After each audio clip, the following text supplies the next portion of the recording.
Se présente libosa roi, ake ko se fléchir libosa roi, abandi ko pesa ye ba doléance lo lenge roi ebisaki ye.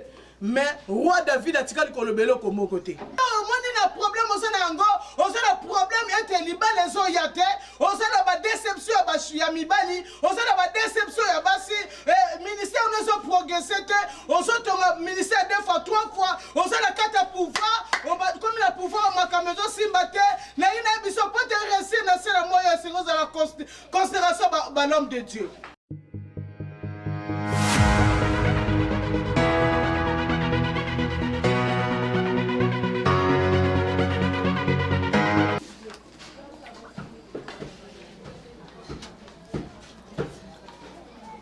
Zambalola na sengio merci pour na pokwa lelo. Merci Nzambe ya David Muteba oyo a permettre na pokwa lelo na telema liboso peuple na yo. Na sengio merci parce que ozana biso elongo. Yo Nzambe ko sakate tikete maloba oyo ko bima na pokwa lelo. Et simba peuple na yo na Amérique, na Asie, na Europe, na Afrique. Seigneur na sengio merci. Parce que lui, que le peuple va comprendre yo aux anani. Merci mon Dieu, mon roi, parce que vous avez malade, mon accompagné. Amen. Il y a solo peuple de Dieu, na lingina loba de la part de l'Éternel. Et n'a pas que le long na lingi osala connecté, osala sensible par rapport ya maloba ya nzambe o elingi kobima na poko le pona yo nangai. Et ton lingi to recourir tango za mokuse par rapport ya lisolo oza na kata Biblia ya lisolo ya David. David alaki Bathsheba. David azaki na base belé mais oya zwaki promesse ezalaki mwana ya Bathsheba o babengi Salomon. Et David a promis que Bathsheba était mwana ne mutoko za la successeur. Et tikana bisa onde konangai tozana sena moyo moto na moto za promesse on za malakaye. Ezala mobali ezala mwasi papa. Ezala ozali chef d'entreprise à la présidente de la République, ozala roi, ozala pasteur et yeba ete ozala promesse nza malakayo. Mais problème ezali moto oya za la promesse et Satan a kobundi sa promesse wana. Tigana loba eloko mo na pokwa lende konangai mwasi mobali papa mukolo mona moke. Na kata promesse moto za na promesse nzambe bitumbete le maka. Et to kolanda ndakisa ya kata Biblia. Et nangina loba boye. Salomon soki promesse que yem to kozala successeur ya papa na ye. Mais moto eko bunisa la kinde konaye propre ba bengi Adonija. Adonija ekozwa esika ya yete. Et ça n'a pas de belé. Basana bitumba. Promesse soko kisamate. Moi si basi kitoko na kata libota. Balaki bino ete boko bala. Balobi ete na ba prophète ke boko sala bibala ya moto na mokili oy. Boko tanga bakelas. Famille komona mibali kitoko me komona makameso ko kisamate. Waneza Adonija. Ezali bitumba. Mais ngina bisali na poko lelo. Thème nanga ezali ete la considération de l'homme de Dieu. Tango yo moni na problème osana ngo, osana problème ete libale zo yate, osana ba déception ya mibali, osana ba déception ya basi, ministère ne so progresser te, osotonga ministère deux fois trois fois, osana kata pouvoir, comme la pouvoir makamezo simbate, na ina biso pote réussir na sera moya singo za la considération ba l'homme de Dieu. La considération de l'homme de Dieu est la clé. Il y a motonio sur la scène à moi pour être pambolama.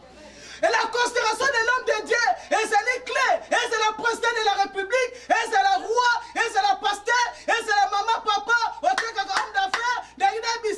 Il faut considérer l'homme de Dieu. Et te recourir à la parole de Dieu. C'est une promesse. Et là on est salam qui bango. On considérer l'homme de Zambé. Je m'excuse beaucoup. Et to côté la mingi ceux qui ont causé la nata au côté parce que tant aux amouké na un roi verset 11 là on est touché na makas ya liboso tant moto pusani epa ya mosali na Nzambe et loka liboso mosali na Nzambe azara amona na vie ya motezali révélation révélation na information. Révélation ezali bitumba. Soki totana verset 11 Bible eza koloba ete Bathsheba azalaki na information te. Mutu azalaki information ezalaki Nathan le prophète. Et Nathan le prophète azwaki révélation ezali bitumba ya sika oyo Salomon sengeli avanda Adonija ke kovanda. Dans les colobatiens, na vie ya mwana na Nzambe ndenge ozali wana mwana na Nzambe oza na Amérique, oza na Asie, oza na Europe, oza na Afrique et loko liboso tango yo za na kati na bitumba moni ke bitumba telemi luka basa na Nzambe. Et mosali na Nzambe yesiko yo yo ko s'approcher peme na mosali na Nzambe. C'est ça la considération de l'homme de Dieu. Moi si oyo Bathsheba soki niveau ya Nathan azoki souci problème na ye na pensée cachée ezali et asa considérer ki mosali na Nzambe o yango mosali na Nzambe azoki souci ya problème na ye. C'est-à-dire dans la vie il faut avoir la considération de l'homme de Dieu pour être mon la gloire dans Nzambe. La révélation, c'est là qui par Nathan, c'est là qui était. Nathan a découvert que Bitumbe Telemi, Bisika Bilaka, Bisika David, Loba qui était Salomon, Akovana Mokosi. L'information, c'est là qui ma cambo, c'est là qu'on salama déjà pour nous redéstabiliser. Ndeko nangina pesa yo ton conseil par excellence elingo loba boye nzamba lobi ete azalaka sima maloba sane pona kokokisa esengeli ko s'approcher na basana nzambe il fallait obabenga kango cure d'âme mosana nzambe esengela iba vino mobimba de A à Z Yami balé, nous avons révélé, tant nous avons révélé, Yami balé, c'est que yo pèse information. Comme à cause de l'information, comme yo pèse information, c'est-à-dire vino mobimba. Pour yamande kozala et kozala canal lenge nini délivrance que quand on a carte bon moina yo. Alléluia. Yami balé, ezali moto esengeli azala moto nanzambe esengeli azala directive. La directive n'est pas qui Bathsheba. Après avoir coupé ces informations et révélations, après ces directives, sur le pouce libosa le bina sugo na Bathsheba. Bathsheba kende. Et pas ya David. Ce qu'on commis pas David, c'est David. N'est-ce pas yom toloba qui était moi nangai à cause de la mokonzi yom ta cause de la successeur. Tant yoko banda koloba c'est alors ngai na koya ko se présenter. Na ngina le belo komoko boy. Na kaka ba directive pour les moutons à délivrance, on est la président de la République qui pouvoir nous marcher té. On est la roi, on est la moi si son ngolo mobile na yo soki ndenge nini yo papa maman étudiante. Soko lingi au progresser na vie, tika na biso zo ba directive a bossa na Nzambe. Directive a bossa na Nzambe ndeko sala ete vie na yo ezo déclenchement pour les bana kokota. Et Nathan après si ba directive pas ndenge na bana na directive en Nzambe. Mosali na Nzambe ko se présenter liboso Nzambe, mpate pas se présenter liboso Nzambe. Bible la gi singai. Bathsheba ake ko se présenter liboso roi, ake ko se fléchir liboso roi. Abadi ko pesa ye ba doléance lo lenge roi ebisaki ye. Mais roi David atikali ko lobelo ko mon côté. Mais comme il a tour il y a Nathan le prophète, kaka maloba oyo Bathsheba zala koloba. Et comme il a tout en Nathan, abani ko adressé par David, n'est-ce pas? Yom toloba qui était serviteur, nom tozala mokos na place na yo, monoko ya David e fungwami. Eli ko lobani. Moto se gaza na problème, mais c'est se présenter liboso na Nzambe. Et c'est ngani kaka yo moko te fonce la pole, épaulé, on se la soutenu par l'homme de Dieu. C'est alors comment on a déclenchement parce que mon Nzambe azana vocation, on Nzamba pesa ye à cause na lolenge ni côté ma liboso na Nzambe par rapport na yo. Donc ozana na importance ya ko sunga basa na Nzambe ya ko construire basa na Nzambe pour être venu échanger. Yo pouvoir zo marcher te, bazo bungisa on zela. On a aussi ma bakis, on est comme moi si mon bad, président de la République roi, et c'est la nani papa, maman, commerçante, homme d'affaires, n'a pas quoi le lot, et c'est la moto qu'on s'en communique, c'est la moitié dans Nzambe, on s'en va directive, et gloire dans Nzambe comment ça carte bon moinayo. Troisième mes amis, monter Sengala c'est l'obéissance. Ce que comme une étape à Moutou. L'obéissance vaut mieux que le sacrifice. Deutéronome 28 le dit. Si vous obéissez à la voix de l'Éternel, il vous donnera la sécurité de toute la nation. Alors c'est alors Ndekonanga, il faut la obéissant. Quel que soit le grade nayo, quel que soit le niveau nayo, c'est la général. Si on a besoin, au pambolama logo la naman, et c'est l'obéissant. Elisa ebisi naman ni boaka na mai 7 fois. Tant obéi à mon ibikamo. Nous sommes là processus de délivrance. Na titre na yo longola orgueil. Yo kamo sali na Nzambe, okomona Nzambe kosala na kata Biblia na bandeti suka Nzambe utilisé ki basala Nzambe pemene ya bakwa, pemene ya ba président de la République. Soko lingi ozala rien na yo ezala malam, il faut conserver ça na Nzambe, ozaba une importance et puis nous auto samalobanzo ebisa ndokomona bikamo na Nzambe.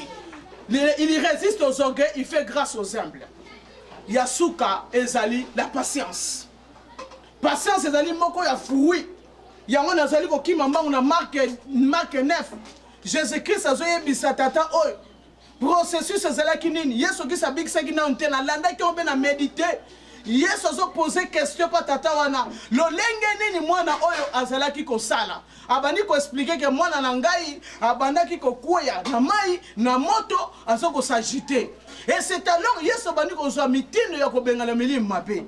Nengena yebisa yo na monde de délivrance parce que tant mo senza ma sola na yo vous en a patience ya ko yoka ye mingi ya ko tika la tanza makota molo molo. Et ce qui t'entend bien esprit de mort zala ki na mwana wana o zala ko kuya wana parce que tant bengani milima mabe bible lobi ki avec violence mais suka lango batu babandi ko banga balobi ke mwana oya kufi Yesu ngase ko sima mwana na loboko et puis mwana na telemi batu bapata to li mona na Nzambe ele ko loba ete lelo yo ko mona esprit moko ebimi l'esprit mousse ebimi jusqu'à que au compte de la perfection c'est-à-dire il faut en avoir patience tant aux alibosa moussa na Nzambe il faut en avoir patience ne ko ngai patience c'est ko sala ete li pambolo Nzambe oyo bayiba oyo peut-être je m'excuse oyo adonija yiba et ko zonga na maboko na yo yango moni bateba le kaki na ba étape ebele jusqu'à que roi bandiko David bandiko yebisa Nathan bosala boy boswa kiti bofandisa ye boswa fiole corne ya huile botie na mutu bobenga base na Nzambe bavaya homme bobeta kelelo bola ba vivre le roi et ça ba étape na ba étape yango na moment ba étape de délivrance pour te venir progresser et c'est ngani ko la patience so ko sa patience. Tendre Père Nzambe ya David Muteba Nzambe titima vungu nazo kuma melayo parce que za malamu. Merci mon Dieu mon roi parce que zali Nzambe salaka au-delà ba penser ya batu. Natiki Amérique, Asie, Afrique, Europe na maboko na yo. Tika te peuple na balongo na kata ignorance ba comprendre ete samba sali na Nzambe et loko moko ko marchete. Ba kena banda ko boy ko l'église. Papa lelo oyo ba sosolete importance ba sali na Nzambe za ete bango ba kobika à travers ba sali na Nzambe. Kolo la pambolo poto za malamu. Merci pour la peuple no baza obéissant na maloba no pe na considération ba sali na Nzambe. Na kombo na Yesu Kristo to bonne to lobi amen. Na lingi bino mingi bo s'abonner massivement na Vision KLTV bolanda ngai bokomona makamba minene Nzamba ko sala pona bino. En tout cas Nzamba pambola bino numéro na ngai zali 089 830 84 19 090 46 91 327. Comme on a Mama Esther Toubadi. Nzamba pambola Mireille Toubadi 7e bagarre oya sunga kinga partenaire monene mwana mama Nzamba pambola Doudou Likanza Nzamba pambola mingi vraiment je t'aime beaucoup. Nzamba pambola papa nangai o lelo za coach nanga mentor nangai David Muteba pasteur Titi Mavungu Nzamba pambola bino ba on ne so ba binga vraiment Nzamba pambola bino. Merci beaucoup.